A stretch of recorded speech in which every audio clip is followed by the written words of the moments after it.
மாண்புமிகு தமிழ்நாட்டு முதலமைச்சருடைய வழிகாட்டுதலின்படி தொடர்ந்து 4வது ஆண்டாக இந்த சென்னை பன்னாட்டு புத்தக திருவிழா, சென்னை இன்டர்நேஷனல் புக் ஃபேர் 2026ஆம் ஆண்டு ஜனவரி மாதம் 16, 17, 18 இந்த 3 நாட்களும் கலைவாணர் அரங்கில் நடைபெறுவதற்கான ஒரு அறிவிப்பை இன்றைக்கு நாங்கள் வெளியிடுகின்றோம். ஒவ்வொரு ஆண்டும் ஒரு கெஸ்ட் ஆஃப் ஆனராக ஒரு நாட்டை சார்ந்தவர்களை நம்ம தேர்ந்தெடுப்போம். இந்த முறை ஒவ்வொரு ஆண்டும் எந்த நாட்டிற்கு நாம் சென்று, குறிப்பாக ஃப்ராங்க்ஃபர்ட்டுக்கு சென்று அங்கே இருக்கக்கூடியவர்களை சந்தித்து, இதுபோன்று ஒவ்வொரு ஜனவரி மாதமும் நாங்கள் நடத்துகின்ற நிகழ்வில் நீங்கள் கலந்து கொள்ள வேண்டும் என்கின்ற அந்த அழைப்பை விடுவது வழக்கமாக. குறிப்பாக ஃப்ராங்க்ஃபர்ட்டில் அங்கே எப்படி ஏற்பாடு செய்யப்பட்டிருக்கு, அதற்கு நிகரான ஒரு ஏற்பாடுகளை நாமும் நம்முடைய மாநிலத்தில் செய்திட வேண்டும் என்கின்ற எண்ணத்தின் அடிப்படையில் ஒவ்வொரு ஆண்டும் செல்வது வழக்கம். இந்த முறை எங்களுடைய பிரின்சிபல் செக்ரட்டரி நம்முடைய சந்திரமோகன் சாரோட தலைமையில் ஒரு டீம் நேராக போய் பார்த்துட்டு வந்தது மட்டுமில்லை, இந்த முறை ஃப்ராங்க்ஃபர்ட் புத்தக கண்காட்சியை நம்ம கெஸ்ட் ஆஃப் ஆனராக இங்கே நம்ம அழைப்பு கொடுத்துருக்கோம். அவர்களும் வருவதாக இசைவு தெரிவித்திருக்கிறார்கள். ஸோ இது வெரி ஃபஸ்ட் டைம். உங்களுக்கு எல்லாத்துக்குமே தெரியும், பத்திரிகை துறை, ஊடகத்துறை சார்ந்த நண்பர்களுக்கு, நம்முடைய இந்தியாவில் ஒரு ஸ்டேட் இன்டர்நேஷ்னல் லெவலில் ஒரு புக் ஃபேர் நடத்துறது அப்படிங்கிறது நாம் தான் நடத்திட்டு இருக்கோம். 23 ஆரம்பிக்கும் பொழுது 24 கண்ட்ரிஸ் பார்ட்டிசிபேட் பண்ணாங்க. அதனுடைய வரவேற்பு, அதோட இம்பேக்டை பார்த்துட்டு அடுத்த ஆண்டு கிட்டத்தட்ட 40 கண்ட்ரிஸாக அது அதிகமாக வந்தாங்க. அதுக்கு அடுத்த ஆண்டு பார்ட்டிசிபேட் பண்ண கண்ட்ரிஸோட எண்ணிக்கை 64ஆக உயர்ந்தது. இந்த முறை ஒட்டுமொத்தமாக உலகம் முழுவதும் 298 அப்ளிகேஷன்ஸ் வந்திருக்கு. 103 கண்ட்ரிஸை சார்ந்திருக்கேன். ஒவ்வொரு கண்ட்ரிலையும் 4-5 பேர் 6 பேர்லாம் அப்ளை பண்ணியிருப்பாங்க. அந்த 298 அப்ளிகண்ட்டில் கிட்டத்தட்ட ஒரு 103 கண்ட்ரிஸ் வந்து வரும். ஸோ குறைந்தபட்சம் இந்த முறை 100 நாடுகளை கடந்து ஒரு பார்ட்டிசிபேஷன் கண்டிப்பாக இருக்கும். இது ரொம்ப எதிர்பார்க்கக்கூடிய அளவிற்கான ஒரு எதிர்பார்ப்பை உண்டாக்கக்கூடிய ஒரு நல்ல ஒரு நிகழ்வாக ஜனவரி மாதம் 16, 17, 18 இந்த 3 நாட்களும் நடைபெற இருக்கின்றது.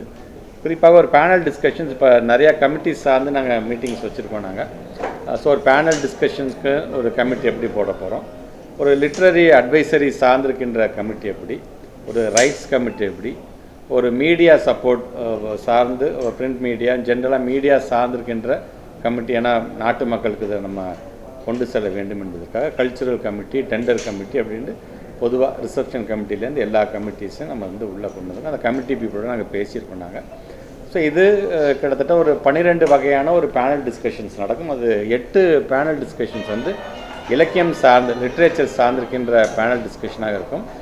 4 பேனல் டிஸ்கஷன் வந்து இலக்கியம், அதே நேரத்தில் பிஸ்னஸ் B2B தளமாக அதை மாற்றி காட்டுவதற்கான ஒரு தளமாகவும் அது இருக்கும்.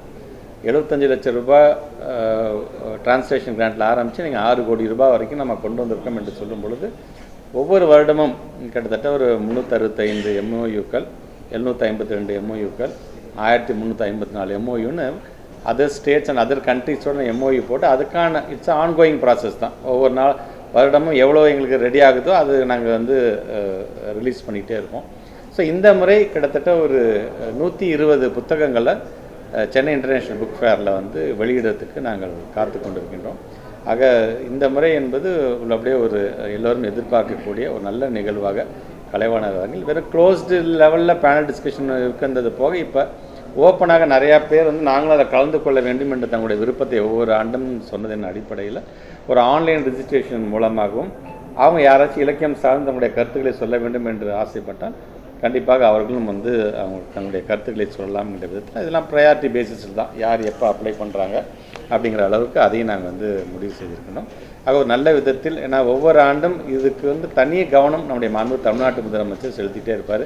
ஏன்னா எத்தனை கண்ட்ரிஸ் வர போகிறாங்க, அவங்களை எப்படி ரிசீவ் பண்ண போகிறீங்க, எங்கே தங்க வைக்க போகிறீங்க, திருப்பி அவங்கள நாடுக்கு அடுத்த அவங்களோட ஊருக்கு அனுப்பி வைக்கிற அளவுக்கும் அனைத்தையுமே வந்து ஒரு ரொம்ப ஒரு உன்னிப்பாக கவனிக்கக்கூடிய முதலமைச்சர். ஏன்னா இந்த ரிசப்ஷன் நல்லா இருந்தால் தான் ஒவ்வொரு ஆண்டும் அதிகப்படியான நாடுகள் நம்மளை நம்பி இங்கே வந்து திருப்பி அவங்க போகக்கூடிய அளவுக்காக அது அமையும் என்பதற்காக அதை கொஞ்சம் கூடுதல் கவனம் செலுத்த வேண்டும் என்று தமிழ்நாடு முதலமைச்சர் சொல்லியிருக்கார். ஸோ இந்த முறை என்பது நம்முடைய நாட்டு மக்கள் அனைவருமே பெருமைப்படக்கூடிய அளவிற்கான ஒரு நல்ல நிகழ்வாக இந்த 3 நாட்கள் நிகழ்வும் கண்டிப்பாக அது நடைபெறும். யார் யார் சீஃப் கெஸ்ட்டாக எப்போ கலந்துக்க போகிறார்கள் அப்படிங்கிறத வந்து மிக விரைவாக நம்முடைய தமிழ்நாட்டு முதலமைச்சர் அலுவலகம் எங்களுக்கு அதுக்கான அறிவுரை எடுத்து சொல்லும்.